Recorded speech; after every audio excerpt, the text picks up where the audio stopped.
the response is also quite unprecedented. Colleagues and authorities in China have taken measures that have never before been seen in infectious disease control.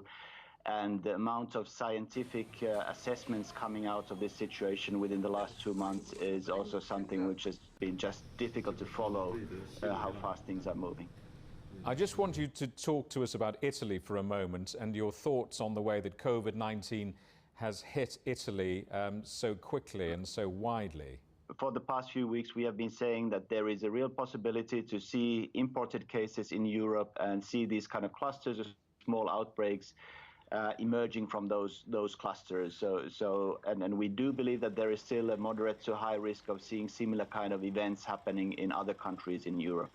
So is it still of concern that it is still unknown what the source of that cluster of infections was?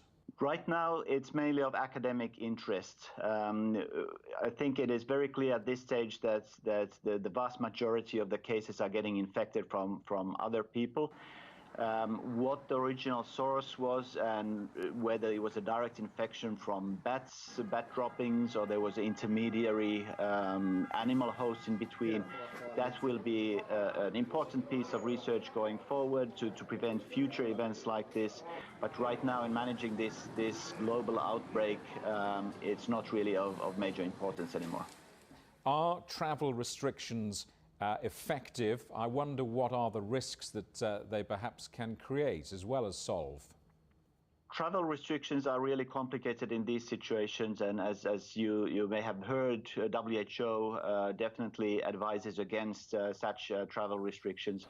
It is almost impossible in today's interconnected world to completely limit or restrict travel from any single parts of the world. We know that for influenza pandemics, including the 2009 pandemic, these kind of heavy restrictions worked only in really secluded societies, small island nations who are able to completely control the entry of people into their areas.